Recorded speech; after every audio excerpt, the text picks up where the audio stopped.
Ci siamo, credo che in queste prossime ore avremo il candidato, la condivisione sul candidato e la condivisione ovviamente di tutti i nostri alleati di centrodestra. Sì, credo proprio di sì, d'altronde lui è il candidato in pectore del segretario Salvini, quindi visto che ahimè decide Roma, come sappiamo, e non decide Venezia purtroppo. Più istituzionale il sottosegretario alla giustizia, più amaro l'assessore regionale che da mesi bacchetta il suo partito.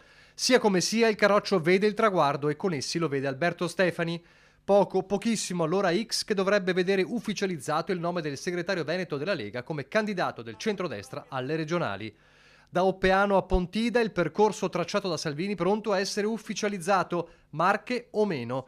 Quanto potrà influire l'esito del voto di queste ore non è dato sapere, ma tutti gli indizi portano ormai al Carroccio. Così non fosse, assisteremmo a un colpo di scena che farebbe impallidire il Sesto Senso e tutti i più famosi finali a sorpresa dei film. Bulldog marcato, nonostante tutto, sta con Stefani, non senza puntualizzare. Devono essere contenti i veneti e io sono un uomo di partito, Stefani è una persona per bene, lo conosco da una vita, siamo entrambi padovani, per cui insomma è sicuramente una buona scelta. Devono essere contenti i veneti. Da mesi ormai dico che avremmo dovuto dare il nome subito, così come le liste, perché non è scontato nulla in politica. Ma lo svelare il nome non scioglierà tutti i quesiti, anzi, c'è da capire quale sarà la reazione di Fratelli d'Italia nel caso di incoronazione leghista. Il coordinatore veneto dei meloniani Luca De Carlo in queste ore insiste: la scelta, cifra alla mano, spetta a noi. Se Giorgia Meloni me lo chiede, sono pronto.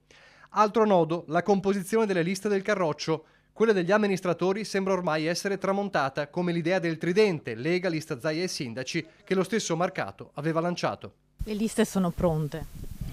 Ma mi dicono di sì, aspettiamo anche lì l'ufficializzazione, perché sai, in politica è la via dell'impossibile, per cui fare previsione è sempre un azzardo. Azzardo come non averlo tra i candidati. L'ultimatum su una corsa solitaria non è ancora stato ritirato.